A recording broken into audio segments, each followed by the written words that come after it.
Where the Rooks Flock. A novel by Hazel Bergen. Chapters 1 and 2, read by J.D. Evans. Chapter 1. A Cut. 8 February 2042, somewhere in the Western Carpathians. The heroine of the battle for the Eastern Fields would be discussed by historians, agonized over by students, and lauded by poets and singers for centuries to come. But today she swore, and placed her thumb in her mouth to suck on the tiny drop of blood that had formed. "Godless gurgling gargoyles!" Sarah finished the seam before she cut through the black thread with her teeth. She held up her green cargo pants. Almost as good as new. Hemp. Sturdy, durable, but it would always wear and tear eventually, with enough friction. She should really switch around the side she carried her knife, if she wanted to save her pants, but ease of access overruled that rationale. She was able to grab it in a microsecond with her eyes closed from her right front pocket. Sarah had imagined the life of a hero would be more, heroic. Winning battles, leading armies, saving maidens and stuff, but in reality there was a lot more waiting around, mending clothes that were beyond repair, and sleeping in uncomfortable places. And the beans, of course. Those cursed, omnipresent beans. They were an easy filling meal for when she was travelling light, but she was certain they would eventually drive her insane. Sarah still wasn't sure which path she was on. Heroism or insanity. Probably both. They're not that far apart, but there was no turning back for her now. Not after what she had seen. She used to think heroes were naturally brave. Not anymore. She knew now that heroes were formed, forced into their roles by the horrors they endured. Minerals under extreme pressures and the right circumstances can turn into rubies, but the smallest trace of iron in the wrong place will make the stone worthless. The same goes for humans. Hurt them enough and eventually they will either step up and do what's needed, or they will break and crumble. Sarah still liked rubies, though. In her childhood dreams, her life evolved around rubies and rayon, velvets and v-necks, Swarovski on swishing silks and statuesque silhouettes. She had dreamed of the spotlight, her designs on the runways of Paris and New York. But her father had been right all along. Her sewing would never make her anything more than a penniless seamstress. How right he had been. Sarah put her pants back on and tucked her sweater in her waistband. Green and cream with a sprinkle of red in a circular knitted pattern around her shoulders. Sarah pocketed her sewing kit in her left back pocket, as always. She pulled the blanket up to the chin of the girl that lay sleeping in the tent. Sarah kissed her gently on the cheek. Who would want to bring a child into this world? Nobody sane, that was for sure. Mouth slightly open, Daphne's face looked completely relaxed, unhindered by any awareness of the evil that was out there. Sarah wondered how long she could keep that up. She really should find a safe place for her. The fight for light was no place for a toddler. Soon, she told herself. She just wanted to keep her close for a little bit longer. Soon, she resolved, before she stepped out of the tent. She joined her crew, who were seated around the campfire. They were taking a risk lighting a fire this close to the edge of the woods, but it was good for morale. This winter had been harsh on them, and Sarah could do without frostbitten toes and fingers for now. "Can you take the next watch?" she asked Kalidas. The gentle giant curtly raised his head in agreement. "And take the new kid. He's keen to learn more about making grenades. Can you teach him? Take him under your lame wing for a bit?" "Humph," Kalidas reluctantly agreed.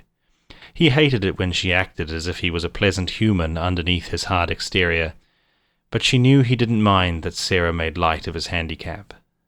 She was there when he lost the use of his right arm. She had lost something near to her heart that day too. Thanks, she added. She didn't wait for an answer as she grabbed a bowl and sat down. What are we warming our stomachs with today? She should have known better. Ribollita. It is an old Italian recipe for soup. I'll have some, please. The first spoonful brought a gulf of warmth down Sarah's esophagus. After the initial sensation, she felt the kidney-shaped morsels in her mouth. Beans. Always those bloody beans. Chapter 2. An Opportunity. Amsterdam, 24th March, 2038. The letter came in a plain envelope. Off-white, heavy, thick paper. Sarah picked it up from her letterbox in between a tax bill from the Water Authority and a promotional flyer offering window and solar panel washing services. The stamp from Mediterranea caught her eye as her heart skipped a beat, as if it already knew what Sarah's head didn't. She had to read the letter twice to comprehend what it said. The Camera Nazionale della Moda Italiana praised her innovative use of textures and unapologetic colour palettes. They cordially invited her to be part of the promising new designer section of the Milan fashion show that summer. Sarah's mind spun. The Milan fashion show! Wowzers! It was the dream of every designer. She had applied to be nominated 6 times already. Come to think of it, this was late for them to contact her. Didn't they normally notify designers at least 6 months in advance? She wondered if they had only asked her because another designer dropped out. Well, either way, she was not offended. She was going to Milan. This was going to give her so much exposure for her designs. She knew buyers from all over the world would be in Milan. This could open up doors to sell her dresses in Mediterranean, Russia, or further even. What if she could get a deal for a store in South America, or one on each continent? The options were limitless. Sarah breathed in through her nose and out through her mouth slowly. She had to move some rolls of fabric, a silk that was the most vibrant electric blue, and a deep purple wool that felt as soft as an embrace when it touched your skin. Between the scraps of fabric and her sketches, she found the phone and dialed the number she knew by heart. "Guess what, Dad? I'm going to the Milan fashion show." "Are you now? Congratulations, Sarah. Well done. Your mother wants to know what your plans are for Easter. Are you joining us for the bonfires?" "Sure, but did you hear what I said? It's Milan, Dad. I finally got in. This is a great opportunity for me. It may really launch my career into something big. Will you come to watch the show in Milan with me?" "Sure, I'll have a look at my calendar, but let's not sell the skin before the bear is shot. Isn't it time you look for a more serious job? Maybe a steady job in an office with a more stable income. I could set you up with a job, doing the books for one of my buddies." "Dad, you know I could never be happy in a bookkeeping job. Design is my passion. If I pull off this show in Milan, it will set me up for a very successful career. Can you ask Mum if I can borrow Nanny's brooch? The one with the ruby. It would be great to have Nanny be part of this." "Oh, I don't know about that, Sarah. That brooch is very dear to your mother, and we wouldn't want it to get lost." "It would mean a lot to me." "I'll mention it to your mother, but don't get your hopes up." Sarah was annoyed at herself that after all these years her father could still make her feel 7 years old. She sighed as she replaced the receiver. One day he would be as proud of her work as she was, because this would be a big deal, wouldn't it? Maybe she would become famous and her designs known all around the world. Sure, fashion was a luxury, only for the well-off. It wasn't like she would be helping starving children or establishing world peace, but that was just not in her skill set. With her designs and her art, at least she would be able to leave a mark. Someday. Maybe. Sarah jumped off her bike before it had fully come to a halt. She jogged along for a few paces as she let it run out its momentum, and stared it flush up against the bike stand. Rosemarine stood waiting for her, her back propped against the burgundy-red door of Sarah's store. "Are you forgetting all about your old friends now that you're rich and famous, Froggy?" she teased. "Don't be silly, Lizzie," Sarah replied, also using the nicknames they used for each other since high school. "I'll be famous all right, but I may have to start a side hustle as a train robber if I will ever have a spare euro to my name." She greeted her friend with the traditional 3 kisses on the cheek. "Would you like to join my band of robbers?"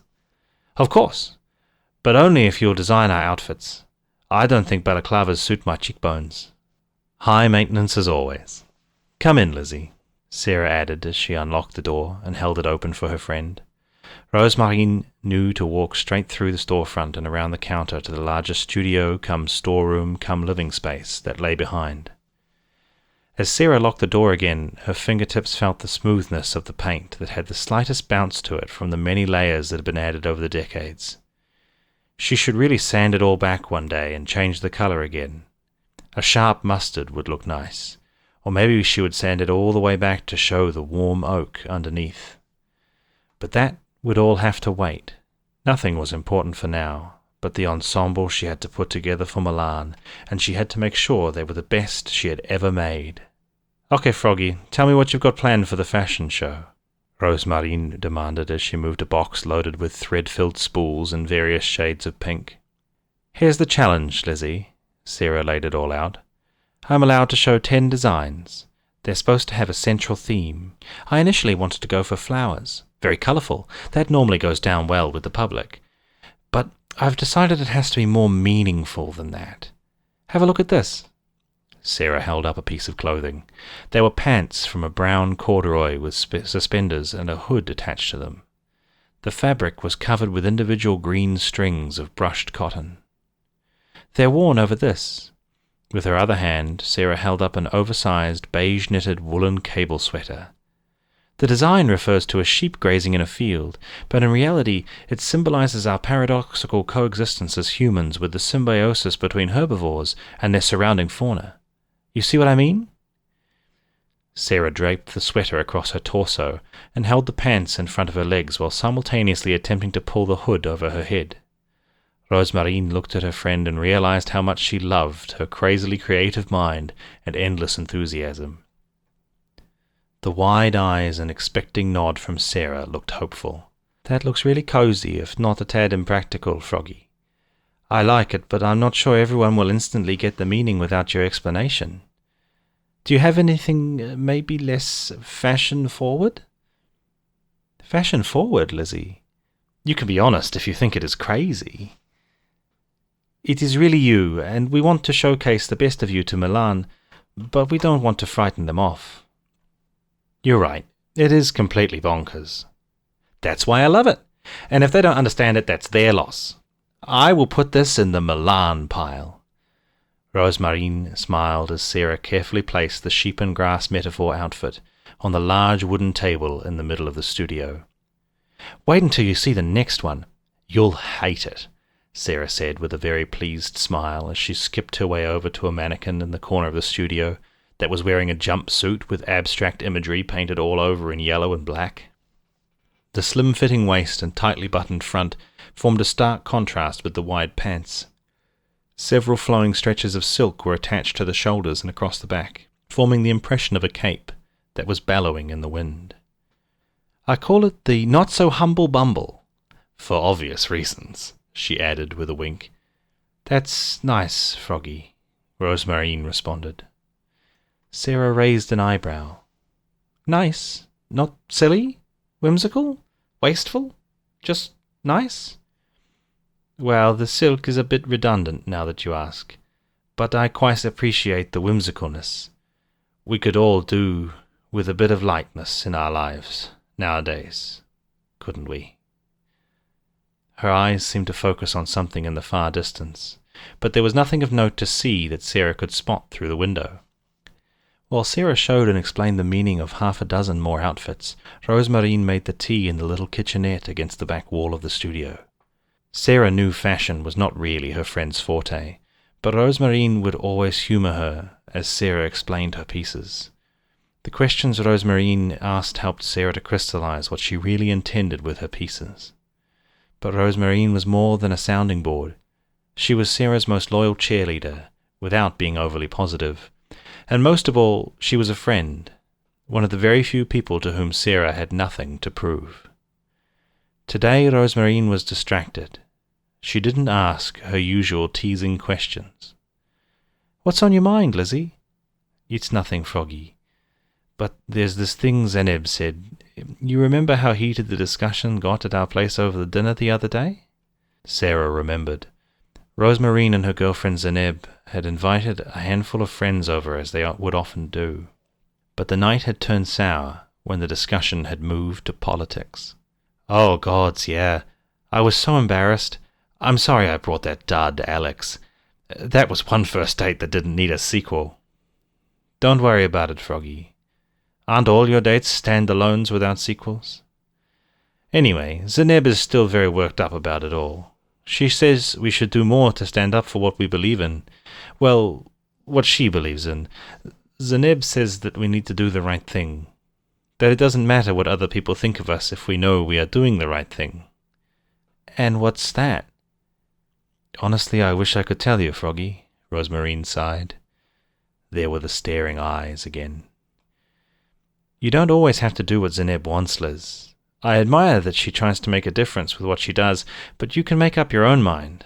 I wish I had as strong a conviction as Zeneb, but that's what it is, Zeneb's. You should follow your own compass, not hers." This reminds me of an article I proofread the other day. Do you remember how people used to try to get rid of most medicinal herbs? They wanted monochrome manicured lawns, and killed every dandelion that popped up. They called them weeds. The article argued a weed is only a weed in the beholder's eye. All I see when I look at a dandelion is a beautiful flower that makes a great tea and a healthy salad. But you see something useful in every plant, Lizzie. All I see is a color combination of deep green and vibrant yellow that turns into the most delicate feathery silver fluff that wishes are made of. "I wish I knew what my wishes were made of," Rosemarine replied. "But I wouldn't even know what to wish for at the moment." Rosemarine paused before she turned to face Sarah. "And you don't even need a wish. Your hard work has finally paid off. I can't believe you'll be showing in Milan. I'm so proud of you, Frogs. This will open so many more doors for your career. I'm so proud of you already. I'll be able to say that I knew you before you became famous." Sarah smiled at Rosemarine's enthusiasm and conviction. "I hope you're right, Liz. I do hope you're right." And that was Chapter 1 and 2 of Where the Rooks Flock by Hazel Bergen. Hazel Bergen is an independent Aotearoa author, and Where the Rooks Flock is book 2 of 2 in the Europa series, with the other book being When the Robins Left. I will include in the description below links to where you can buy Hazel Bergen's books, and also links to their social media accounts. Please support independent authors. Get out there and support Hazel. I highly recommend getting yourself a copy of When the Robins Left and also Where the Rooks Flock. If you like this content, please do like the video, and if you'd like to see more of this content, please subscribe, ring the bell, and if you want to discuss Where the Rooks Flock or any of the other videos that I've made, or would like to make a suggestion for a book that I should read in the future, or perhaps I should read your book, please comment below. Otherwise, I will see you all next time.